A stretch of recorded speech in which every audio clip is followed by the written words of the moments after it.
Cara untuk menginstal SIM-RS Kansa di Windows, baik Windows 10 atau Windows 11 adalah sebagai berikut. Kita harus mendownload 5 aplikasi ini. Yang pertama kita download dulu aplikasi SIM-RS Kansa. Kita tinggal tulis SIM-RS Kansa di Google dan kita klik enter. Di sini kita pilih GitHub repositorinya SIM-RS Kansa. Kita akan masuk dan kita turun ke yang paling bawah dari GitHub repository ini. Dan kita cari link Google Drive yang telah dikasih oleh pengembang. Kita tinggal pergi ke software SIM-RS Kansa, kemudian kita klik Kansa HMS Windows, kita klik lagi judul Kansa HMS Windows, dan kita klik download. Kita lanjut ke aplikasi berikutnya yaitu Bellsoft JDK versi 15. Bellsoft JDK ini adalah Java yang akan menjalankan aplikasi SIM-RS Kansa. Kita tinggal klik hasil pencarian paling atas, dan kita pilih versi 15. Itu adalah versi yang disarankan oleh pengembang SIM-RS Kansa. Kemudian kita pilih yang full JDK. Kita pilih versi Windows dan kita pilih yang full JDK dan kita download MSI-nya. Kita klik download dan tinggal tunggu hingga selesai. Sembari menunggu selesai, kita download juga aplikasi database-nya, yaitu kita pakai MariaDB. Kita tinggal cari di Google MariaDB. Nah, di sini kita bebas pakai versi apa saja. Di sini saya dapat versi 11.32. Kita download saja, klik tombol download, dan sembari itu mendownload kita bisa lanjutkan ke aplikasi berikutnya yaitu Apache HTTP Server. Apache HTTP Server ini adalah untuk men-serve web application dari Kansa. Jadi Kansa selain berjalan di Java, dia juga berjalan di PHP, dan Apache ini yang akan menjadi servernya. Di sini kita masuk ke website http://apache.org. Kemudian kita masuk ke Apache Launch. Yang paling atas, kita klik. Kita pilih yang HTTPD yang 64 bit. Kemudian kita download. Sambil menunggu selesai, kita bisa download aplikasi yang terakhir yaitu PHP. Kita cari saja di Google PHP. Kemudian kita klik download. Kita akan diarahkan ke website PHP. Di sini kita download yang versi terakhir. Kita klik yang Windows download. Kemudian kita pilih yang file zip yang thread safe. Kita klik zip-nya. Dengan begitu kita sudah mendownload semua aplikasi yang kita butuhkan. Sekarang lanjut ke setting tiap-tiap aplikasi yang telah kita download. Kita setting dulu SIM-RS Kansa-nya. Kita ekstrak hasil download dari Google Drive tadi. Kita ekstrak. Di sini saya pakai 7-zip. Teman-teman bisa ekstrak pakai WinRAR atau dari aplikasi ekstrak Windows juga bisa. Kita tinggal klik kanan kemudian ekstrak. Di sini kita rename aplikasi SIM Kansa-nya menjadi client SIM-RS Kansa. Kemudian kita cut filenya. Kita cut ke disk C. Di sini semua aplikasi kita akan ekstrak di disk C. Kita lanjut ke install Java-nya. Di sini kita klik 2 kali ke Bellsoft JDK 15. Kita klik next, next, dan install. Tunggu hingga selesai dan finish. Kemudian kita lanjut ke menginstal database-nya. Kita bisa klik 2 kali di setup-nya MariaDB. Kemudian kita klik next. Kita terima, kita klik next dan next. Di sini yang penting kita harus mengasih password ke database-nya. Passwordnya bisa apa saja, yang penting sulit untuk ditebak. Di sini saya memakai password rahasia. Untuk username-nya tetap akan otomatis terpilih sebagai root. Setelah memberikan password, kita bisa klik next, dan di sini install as service kita klik yes. Di sini fungsinya adalah dia akan otomatis berjalan ketika komputer dihidupkan tanpa harus dijalankan secara manual. Dan kita tinggal tunggu proses instalannya hingga selesai. Kemudian kita klik finish. Dengan begitu instalan MariaDB-nya sudah selesai. Sekarang kita lanjut ke instalan Apache HTTP Server-nya. Kita ekstrak file yang tadi telah di-download. Klik kanan kemudian ekstrak. Kemudian hasil ekstrakannya, file yang ada di dalam folder hasil ekstrakan, kita bisa cut. Kita cut ke disk C. Di sini kita Ctrl V untuk paste di sini. Ketika sudah di paste, kemudian kita masuk ke dalam folder tersebut dan kita masuk ke dalam folder bin. Di sini kita kopikan URL dari folder bin ini dan kita pergi ke start menu untuk cari path atau PAT dan kita klik yang edit the system environment. Kita klik yang environment variables dan kita klik path, kemudian kita edit. Kita klik new, kemudian di sini kita pastekan URL yang tadi kita telah copy dan kita klik OK, OK, dan OK. Di sini kita bisa tes apakah sudah berhasil terinstall apa sih HTTP-nya dengan cara klik start dan cari cmd untuk membuka command prompt. Di sini kita bisa langsung tulis HTTPD dan ketika kita enter, seharusnya tidak muncul tulisan warna merah tapi muncul tulisan berikut yang menandakan kalau misalnya sudah berhasil terinstall. Kalau sudah, kita bisa lanjut untuk menginstal aplikasi yang terakhir yaitu PHP. Kita install PHP-nya. Kita tinggal caranya sama, kita ekstrak dulu file yang telah kita download tadi, klik kanan kemudian kita pilih ekstrak. Ekstrak, setelah diekstrak kemudian kita tinggal cut ke disk C seperti penginstalan sebelumnya. Kita paste di sini di disk C. Nah, ketika sudah kita bisa kasih nama dia jadi PHP saja supaya lebih gampang. Nah, ketika sudah, kita masuk ke dalam folder PHP dan kita kopikan URL dari folder PHP tersebut. Kita klik start, kemudian path, kemudian kita edit environment variables dan lakukan seperti tadi.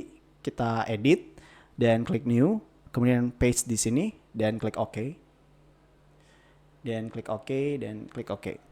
Kita bisa pastikan dengan cara yang sama, yaitu ke start, cari cmd, kemudian kita tulis php-f untuk melihat versinya. Kalau misalnya keluar versinya berarti sudah berhasil terinstall. Kemudian kita lanjut ke setting database. Kita klik start, kemudian cari PowerShell. Di sini kita akan navigate ke folder client SimKansa dengan cara kita cd ke C, kemudian kita cd lagi ke client Kansa. Di sini baru kita jalankan konsol dari MySQL. Kita tulis MySQL -u sebagai username. Kita pilih root. Kemudian hostnya itu localhost. Dan passwordnya kita kosongkan dulu. Kemudian kita tekan enter.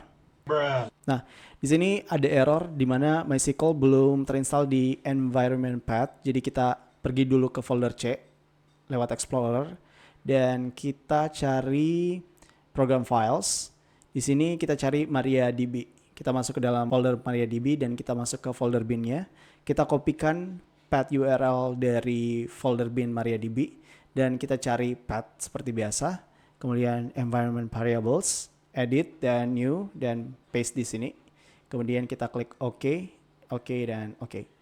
Dengan begitu, konsol MySQL siap untuk digunakan. Kita ke client SimKansa dulu. Nah, pas sudah di dalam, baru kita jalankan konsolnya lewat perintah tadi, yaitu MySQL -u root, kemudian -h untuk hostnya, kita pilih localhost dan -p. Kemudian tekan enter. Di sini password adalah password yang kita masukkan pada saat penginstalan MariaDB tadi. Saya pilih password rahasia. Teman-teman bisa masukkan password teman-teman di situ. Kemudian ketika masuk kita bisa show database. Di sini database-nya masih kosong, masih database bawaan. Kita buat database baru dengan perintah create database SIK. Perintah yang akan membuat database SIK. Ketika kita show database, di sini langsung muncul database yang baru kita buat. Kemudian kita pilih use SIK untuk menggunakan database tersebut. Kemudian kita lanjutkan untuk mengimport sik.sql yang telah kita download dari drive dengan perintah source sik.sql dan kita tekan enter. Ini akan otomatis mengimport semua data dan table yang ada dalam sik.sql. Perintah berikutnya adalah untuk memberikan hak akses ke semua user client yang ada dalam jaringan. Perintahnya adalah grant all privilege on bintang titik bintang to client at tanda persen identified by. Di sini identified by kita masukkan password untuk kliennya. Di sini saya pakai pass client. Teman-teman bisa set password sesuai dengan password yang diinginkan. Dan kita lanjutkan dengan perintah with grant option. Kemudian titik koma. Teman-teman bisa pause videonya untuk menuliskan perintah tersebut. Ketika sudah, kita klik enter.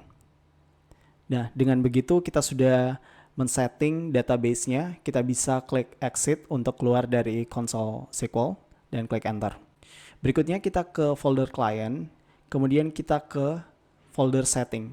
Di sini kita klik kanan ke database.xml dan kita klik open with code. Di sini saya pakai VS Code untuk mengedit kode yang ada di SIMRS Kansah. Teman-teman bisa cari VS Code di Google, kemudian mendownload versi Windows untuk VS Code ini. Ketika di-download, kemudian di-install seperti biasa. Nanti teman-teman bisa mengedit passwordnya menggunakan VS Code seperti berikut. Teman-teman tinggal klik kanan di filenya dan open with VS Code. Ini adalah file setting dari SIM Kansah. Di dalam file ini, teks-teksnya di-encrypt dulu. Untuk meng-encrypt, kita bisa buka PowerShell lagi, ketik java -jar dan Kansah pengenkripsi teks .jar. Ketika sudah, kita tekan enter. Nah, di sini kita tinggal encrypt masing-masing informasi yang kita ingin masukkan dalam settingannya. Contohnya database. Di sini database yang tadi kita gunakan adalah SIK. Kita generate. Di sini sudah sama dengan database settingan bawaan. Jadi kita nggak perlu paste. Kita nggak perlu copy paste. Nama usernya kita pakai client. Di sini kita tinggal kopikan hasil enkripsi ke dalam user dan kita paste di user tersebut. Ketika sudah, kita lanjut untuk IP-nya. Kita cari tahu IP dari komputer ini dengan cara di PowerShell. Kita ketik ipconfig dan tekan enter. Kita bisa lihat IP dari komputer ini. Kita copy dan paste IP-nya dan kita generate untuk mendapatkan hasil enkripsi dari IP tersebut. Kita pastekan di host name yang bagian atas dari database.xml. Kemudian kita simpan. Untuk passwordnya, kita masukkan password yang tadi kita setting untuk database-nya, yaitu pass client. Kita generate dan kita kopikan dan kita pastikan. Di sini penginstalannya hampir selesai. Kita bisa coba untuk jalankan aplikasi Kansahnya dengan perintah java -jar kansah.jar. Kemudian kita tekan enter. Kalau ada tulisan seperti ini berarti berhasil terkoneksi ke database dan Kansah berhasil berjalan. Kita bisa coba untuk login dengan username SPF dan password server. Dan di sini aplikasinya berjalan dengan baik. Hanya saja ketika kita masuk ke billing pembayaran dan kita klik nota, maka akan ada error seperti berikut. Ini dikarenakan HTTP servernya dan PHP belum disetting. Untuk men-settingnya, pertama kita pergi ke folder client Kansah. Dan kita kopikan folder web apps-nya, kita copy, dan kita pergi ke C, kita masuk ke Apache, kemudian kita masuk ke folder etcdoc, dan kita masukkan di sini. Kemudian kita balik lagi ke disk C, dan kita masuk ke Apache lagi, kita masuk ke folder config. Di dalam folder config ini kita buka file http d.conf menggunakan VS Code. Di dalam VS Code kita bisa turun ke line yang paling bawah dari file ini dan kita pastikan kode berikut. Yang harus diperhatikan adalah yang warna biru dari kode ini adalah URL dari PHP yang telah kita install. Kemudian kita cari index.html di file ini. Untuk gampang kita bisa Ctrl F dan cari index.html. Nah, ketika dapat, sebelum dari index.html kita tambahkan index.php. Ini tujuannya adalah ketika kita menjalankan aplikasi, dia akan otomatis membuka file index.html. Ketika sudah, kita save dan kita tutup. Kemudian kita pergi ke folder PHP dan kita turun ke bawah dan kita cari php.ini. Kita pilih yang php.ini development. Kemudian kita klik kanan dan kita edit namanya, kita rename namanya menjadi php.ini saja. php.ini dan kita klik yes. Kemudian kita klik kanan dan open with code. Kita buka menggunakan VS Code Dan kita Ctrl F untuk gampang dan cari SQL. Nah, nanti kita akan dapat kode berikut extension sama dengan MySQL E. Kita hapus komennya yang paling depan, yang titik koma kita hapus sampai kodenya menyala, artinya aktif. Kemudian kita simpan. Kita simpan dan kita coba jalankan. Di command prompt kita klik perintah httpd dan coba kita cetak nota yang tadi error. Kalau kita klik nota dan di sini notanya berhasil berjalan, yang menandakan kalau penginstalan SIM RSkansa telah sukses. Sekian dan terima kasih.